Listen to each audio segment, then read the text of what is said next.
Papakita ko sa inyo din paano ko siya i-trim. Makikita nyo, hindi maganda yung ano. Ito kuhain natin. Kasi hindi siya maganda, oh. As in, stress talaga tong ano na to. Kuhain din natin to. Ito rin. Hindi maganda yung bulak, yung ano, leaves. Ito rin. Kasi may bago siya dito na lalabas, oh.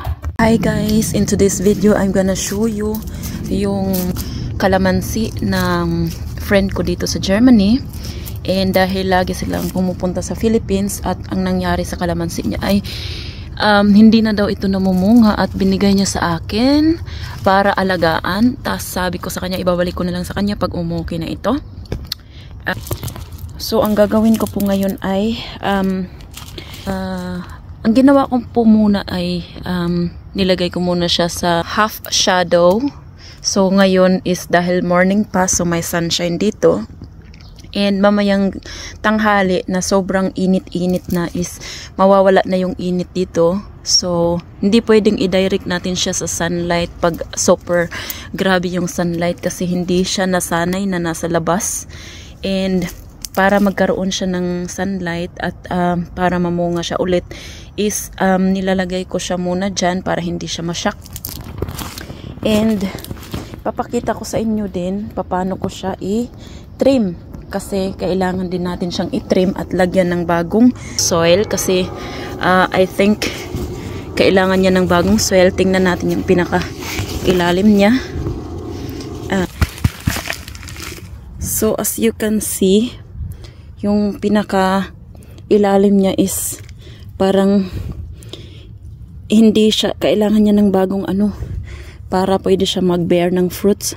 So super na-stress itong plant na to. Pakita ko sa inyo kung paano ko gagawin. May water na ako dito. Mataba na lupa. Ito na po yung mataba na lupa ilalagay natin. So ganito po siya tingnan ngayon. So lalagyan ko siya para hindi siya direct sa water talaga yung mga roots niya. Lalagyan ko siya ng mga stone. So ito na po siya. Nilagyan ko ng mga stones. And makikita mo para may oxygen din na pumapasok sa ilalim ng pot na ito kasi pag super direct siya dito, so parang wala siyang oxygen na makukuha kasi super direct yung pot niya. So ito kasing mga roots ng mga plants natin is kailangan din nila ng oxygen para makahinga sila at yung parang air sa ilalim. So pag super direct yung niya, pot niya na wala siyang distance, so kailangan talaga ng distance konti para parang relasyon lang din. Kailangan ng distansya para medyo maging excitement na sa next time. Joke. So sige, ito na. So ang gagawin ko dito is anuhin ko lang siya ng konti. Medyo sirain natin ng konti yung pinakailalim niya. Kailangan ko siyang putulin para may siya, para yung roots niya is mag-create siya ng bagong roots. At kailangan natin siyang ilagay na ganyan. So bawas-bawasan ko dito ng konti. At saka yung quality ng niya medyo hindi na siya maganda.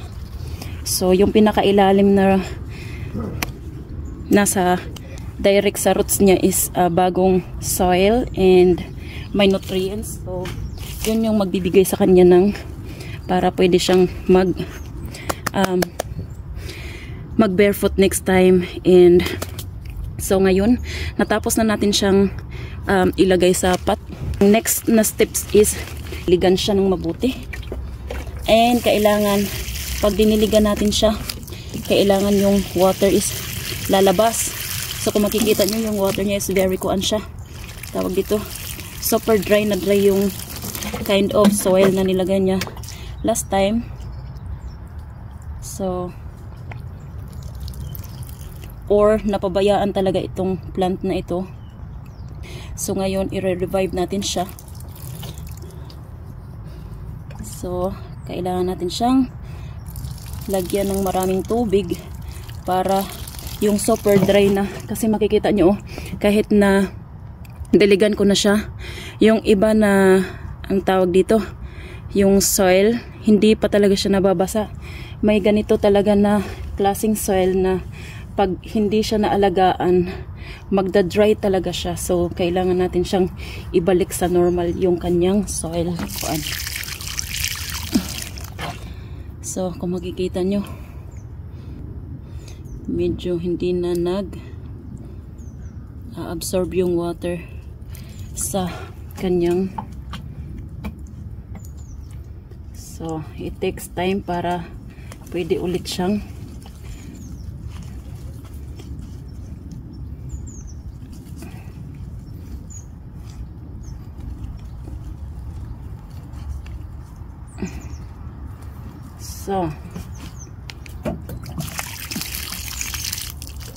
ayoko kasi siyang kuhaan talaga ng maraming soil, which is yung nakalagay na dyan sa before niya na soil, kasi malapit na po ang na po kasi ngayon September, so hindi siya maganda kung mas super stress yung soil niya. Dito kasi sa amin sa Germany is my winter time, so kailangan maybe for next year we will see. Ito muna yung gagawin natin this time para hindi ma-stress sobra yung roots niya. Ang gagawin po natin ngayon is makapag-revive itong kalamansi na ito. So, okay. Naman ang next kong gagawin dito is puputulan ko siya dahil nga sa pot lang siya at nilipat ko siya, so medyo na-stress siya konti. So kailangan natin siyang putulan para yung energy niya hindi siya masyadong So gusto ko siyang putulan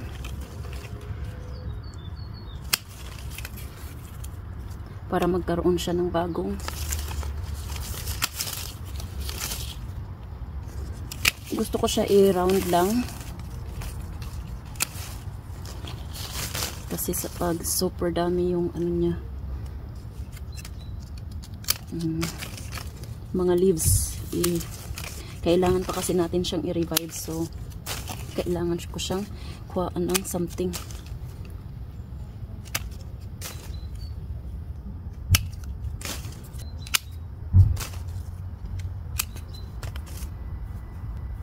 Okay, so ganito na po ang kanyang itsura.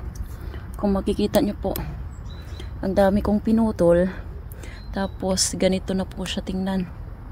So kung makikita nyo yung aking kalamansi kuan, ito po yung matagal na to sa akin na kalamansi.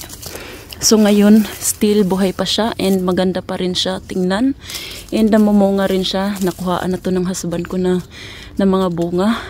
Update. So ayan, may mga bunga pa ulit. Ayan, ito rin update sa kalamansi tree in a pot na ngayon is September na, so ganyan na po ang system niya. So pinutulan ko na naman ulit siya para hindi siya may mga bago na naman siyang mga fruit.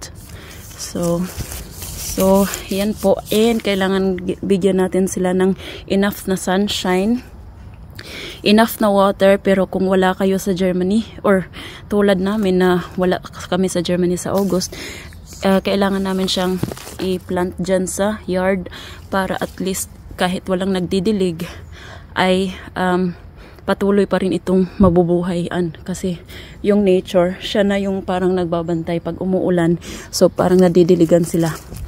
So yan po yung aking update sa kalamansi. And so ito na yung Ate Helen, ito na po yung iyong kalamansi na binigay mo sa akin para alagaan ko while wala kayo dito sa Germany. Sa November kasi ang alis nila, so binigay na lang niya sa akin ngayon para daw ma-revive, kasi sumakit yung heart niya na kung sumakit yung heart niya, kung ano nangyari daw sa kalamansi niya. So ngayon, eto na yung ginawa ko, Ate Helen, sa kalamansi mo. Makikita mo, eto na lang siya kasi niripat ko siya at binigyan ko siya ng bagong soil, and dahil sa niripat ko siya, kailangan ko siyang i-prone, and kailangan din talaga siyang i-prone kasi hindi na maganda yung tubo niya at saka yung mga leaves niya. Kung makikita mo, hindi siya maganda, so kailangan natin siyang ipa-revive. Ito yung mga naputol ko, kailangan talaga siyang putulin para para may new shrub siya na tutubo. So ito na po guys, dito ko nilalagay siya sa loob ng bahay kasi medyo malamig-lamig na sa labas. Ayan, kung makikita nyo, may mga bago na naman siyang ito oh, bago niya na leaves. Ayan, very cute, ang dami po. Ayan, ito rin dito, kung makikita nyo, wait, ganyanin natin. Ayan. Ayan, marami siyang mga bagong leaves. Ito. Tapos dito. Ayan, kung makikita nyo, oh, super cute. Ang liit. Tapos ito pa. Ayan. Mga bago lang yan. Ito. Kung makikita nyo, ayan. Tapos dito rin. Super cute pa. Ito. Hindi siya masyadong maklaro. Ikutin natin. Ayan. Basta marami siyang mga bago, oh. Ayan, ito. Bagong leaves din yan, oh. Ayan, ganyan pala. Ayan. Tapos, dito marami din. Super, ang liliit pa lang po. Ito. Makikita nyo to. Ayan. Bagong leaves. At saka ito, marami. Tsaka dito din, oh, makikita nyo, oh, ito, maliit. Yan. Bago. Ito rin. Basta marami siyang mga bago, at saka ito. So, lalabas yan sila dyan, yung mga bagong leaves. Tapos, by next year, dadami ang leaves nito ulit. Pero mga new na sibol na mga, makikita nyo, hindi maganda yung So, ito kuhain natin. Kasi hindi siya maganda, oh. As in, stress talaga tong na to. Kuhain din natin to. Ayan. And kuhain natin to. So. And kuhain natin to. Ayan. Ito rin. Hindi maganda yung yung leaves. So. Ito rin. Kasi may bago siya dito na lalabas, oh. Ayan. So, yan yung update ko ngayon sa kalamansi ni Ate Helen. Marami na naman akong kinuha kasi hindi maganda yung mga leaves na kailangan kuhain talaga para hindi mag-concentrate doon yung energy. Tsaka ito. Para mapunta yung energy niya sa new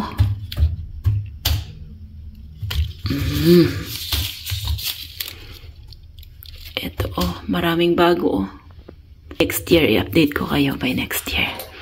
Ayan, ito na naman yung mga nakuha natin ngayon. Kasi nga, para hindi nila kukuhain yung mga energy para mapunta siya dito sa mga, sa mga bagong sibol. Ayan.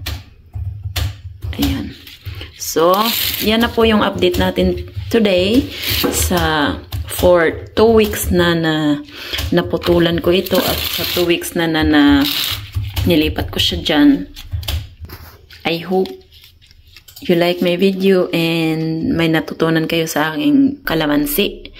Inapat sa Germany dahil nga may may 4 season na weather dito. So, kailangan talaga na maalagaan yung kalamansi ng tama para mamunga ito ng mamunga.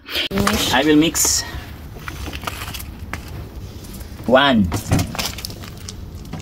Universal 2 fertilizer, no? Universal City. Yes. So full. Every 5 liters 1 cup of 40 ml. Oh, sa Universal, yan siya? Universal fertilizer. Universal. So, ito na nga guys, nilabas ko muna siya saglit kasi gusto ko siyang lagyan ng fertilizer. Ang bigat. So, At saka yung dahon niya, dapat may makuha din siya ng mga, ayan, panibuan natin siya. And,